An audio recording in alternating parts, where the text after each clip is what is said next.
Gracias, compañeros, por el pase. Efectivamente, aún me encuentro en la Corte Superior de Justicia de Cusco celebrando su bicentenario.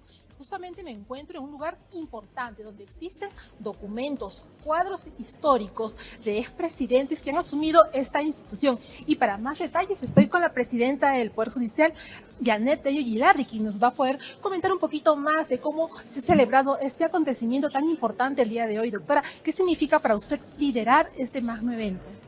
Bueno, ha sido un día lleno de muchas emociones, recordar a magistrados, presidentes de corte que han pasado por esta Corte Superior de Justicia de Cajamarca, que hoy cumple 200 años de existencia, recordar el paso de los años también, que es prácticamente mirar fotos y pensar cómo es que pudieron pasar 100, 200 años y sobre todo la labor de ellos plasmada en estos documentos, algunos de los cuales están expuestos, ¿no?, en este pasillo judicial como muestra de ese trabajo, como repito, en donde podemos observar con el trabajo como el puño y letra de los señores magistrados en procesos penales, en procesos contenciosos, en procesos de litigios de tierras.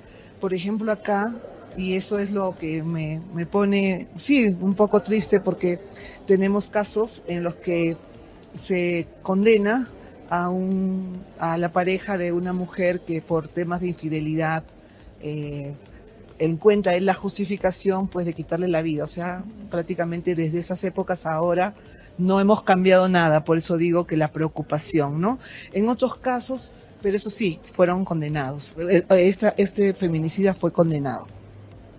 Luego tenemos aquí, miren, por ejemplo, qué interesante, en este expediente no tienen el arma, el objeto del delito, pero lo dibujan. Entonces no encuentran trabas al momento de recolectar las pruebas. Inmediatamente hacen el dibujo del arma homicida. Después tenemos en la galería de fotos los presidentes de la corte de diferentes periodos, y por ejemplo acá, muy importante, él es el primero. Vicente León y Argüelles, 1773, Cusco 1839, ¿no? En la fecha que él fallece. Y él es el primer presidente de la Corte Superior de Justicia de Cusco, quien pues marca el derrotero de todo lo que luego se trabaja. Y acá tenemos una serie de pinturas, de cuadros. Incluso me gustaría que vayamos a una de las exposiciones de fotografías que también tenemos, en la que aparecen los señores jueces con sus uniformes de gala. Es decir, que además de la vestimenta que ellos usaban frecuentemente, que también era de gala. Y lo hemos visto ahora en la mañana, ¿no es cierto? Hemos presenciado ese traje tan particular, ¿no? En esa época, por supuesto. En esa época, un traje con saco, era una especie de frac, ¿no? Un smoking con corbatas michis. Además de eso tenían otros uniformes de gala, y los cuales usaban, por ejemplo, para las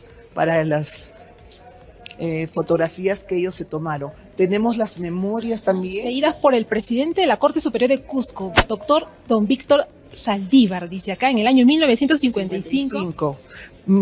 Claro, acá por ejemplo otro de 1959, o sea, era lo usual. Bueno, igual lo hacemos nosotros en las Cortes y en la Suprema.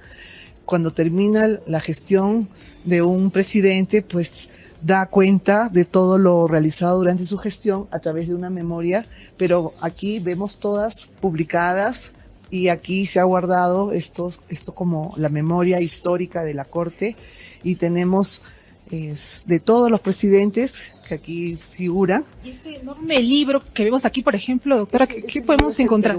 Este es el peruano de aquella época, y acá aparece, fíjense, la crónica judicial, que yo también lo elaboré cuando trabajaba en el Tribunal Correccional en el segundo, allá por los años 80, y se hacía un resumen de lo que sucedía durante la jornada judicial. Y entonces se hacía un resumen y aquí, como ven, aparece la causa y qué cosa es lo que se resuelve, infundado, fundado. Y creo que sería bien interesante ver bueno, acá también tenemos las máquinas con las que hemos trabajado. Que se manejaban en esa época. En esa época, y no quiero mencionarlo, pero yo también he usado ese tipo de máquinas. La máquina del magistrado superior Carlos Fernández Echea, ¿cierto? También, ¿no? Muy reconocido aquí en la Corte de Cusco. Muy reconocido. Fíjense, allá tenemos una sesión de sala plena del año 63. Según cuenta la historia, en ese momento se le está entregando al presidente de la Corte las leyes de Indias, pero no se ha podido ubicar. Pero según aparece en esta fotografía, es el momento exacto en el que se hace entrega de las leyes de Indias al presidente de la Corte. Aquí vemos el legajo de sentencias, ¿no es cierto? Del 1923 a 1925. Tenemos libro de sentencias y también vamos a mirar, esta es una sección donde está reproducidas las sentencias que ya no guardan relación con lo que nosotros hacemos. Las sentencias eran muy cortas, simplemente tenían unos 4 o 5 renglones en donde se señalaba que de conformidad con lo dictaminado por el fiscal o de conformidad con lo que se había actuado en el expediente, pues el resultado era la absolución o la condena. No se necesitaba explicar más, ¿no? Ese es un gran cambio, obviamente, en el desarrollo también del contenido de los derechos fundamentales, que ha llevado a que hoy en día tengamos que motivar toda decisión judicial que se adopte. En aquellas épocas, pues simplemente se daba no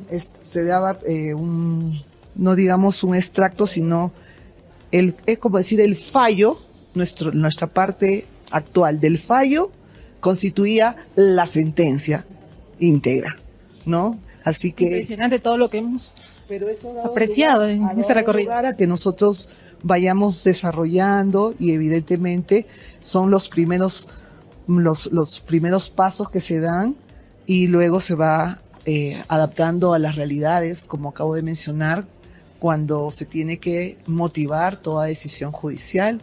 Es lo que ahora hacemos. En esa época no, pero esto responde a un contexto en el que también los magistrados daban a conocer sus fallos y eran absolutamente respetados. Que queda en la memoria y en la exhibición de todos los magistrados de esta corte y también de la ciudadanía, ¿no es cierto? Para que ellos conozcan el labor fundamental que cumplían también en esa época los magistrados, sí. Y no solamente en esos años, sino y esto forma parte del archivo, o sea, la memoria histórica de la Corte Superior de Justicia de Cusco. Y de aquí van a ir a lugares apropiados donde están bien conservados, como deben ser bien conservados todos los documentos históricos que son la memoria histórica de nuestro país. Hay que también resaltar los logros de esta corte, ¿no es cierto? Es una corte muy histórica, muy bonita, lo hemos podido apreciar hoy día en la ceremonia que también se ha transmitido por Justicia TV. Entonces, hay que destacar algunos puntos importantes, ¿no es cierto? ¿Cuáles serían? Bueno, son muchos puntos importantísimos que la Corte tiene para exhibir, pero de la parte histórica creo que no hemos hablado mucho. Creo que si podemos ponchar esa zona. Este local es un local histórico porque, según la historia, aquí estuvo detenido Túpac Amaru, y esta zona se denominaba Amarucancha, o sea, el patio de la serpiente, y aquí estuvo Túpac Amaru. Entonces eso da cuenta de este pasado histórico que se traduce en un legado, ¿no?, que llega a los jueces y juezas actuales de la Corte y que toman esos valores, ¿no?, de valentía, de entrega, de amor por la patria y luchar por lo justo. Y eso es lo que los magistrados hoy en día hacen, y se nutren de la historia para seguir en ese camino. Y como resultado de estos trabajos, pues tenemos innumerables situaciones que podríamos mencionar.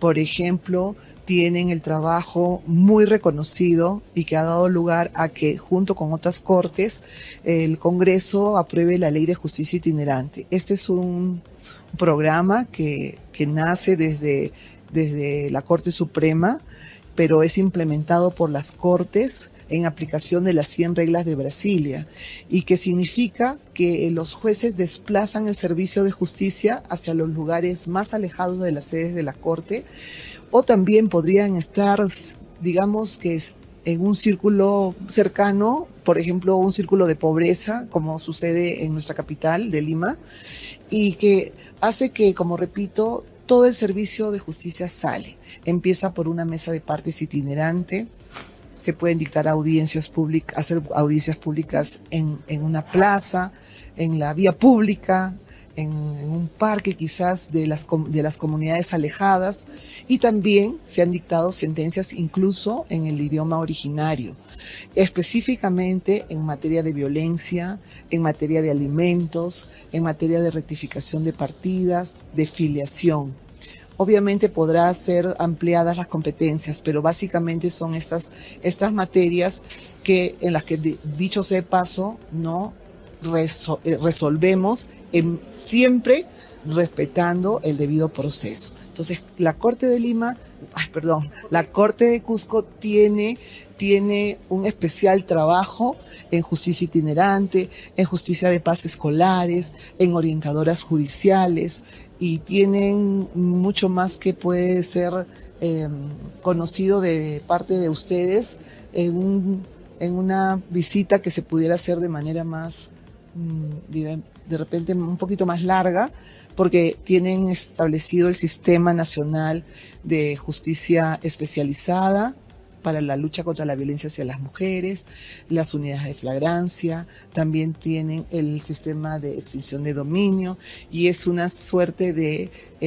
mecanismos, sistemas que se suman a lo que se hace a nivel nacional en la lucha contra la corrupción, contra la impunidad, ¿no? Y sobre todo en acercar el servicio de justicia a quienes más necesitan. Muy interesante, doctora, y eso también ha servido que otras instituciones se acoplen a estos servicios también que necesitan ser escuchados por los ciudadanos que viven en los lugares más remotos, como usted lo ha mencionado. Es un claro ejemplo que su gestión se basa en eso, ¿no? En acercar los servicios a la ciudadanía. Doctora, finalmente agradecerla por esta emotiva entrevista, por esa participación que hemos visto todos en la mañana. Finalmente, su mensaje. Bueno, en primer lugar, que es un honor haber podido participar en la conmemoración del Bicentenario, y una felicitación para los jueces y las juezas, para el personal jurisdiccional y administrativo de la Corte, que han convertido a esta Corte en una de las más importantes del país. Estoy segura que el compromiso que ha sido expuesto por la presidenta, por la doctora Elcira Farfán, ¿no? Va a conllevar en la práctica la realización de sus labores con mucho más apego a los valores y a los principios que rigen la administración de justicia. Gracias, doctora, por la entrevista a través de la señal de Justicia TV Noticias. Nosotras nos mantenemos aquí en la ciudad de Cusco, y ustedes pues van a tener más información acerca de estas actividades que se vienen desarrollando en el Poder Judicial con el fin de brindar un servicio justo y transparente a toda la ciudadanía. Vamos a estudios con ustedes, compañeros.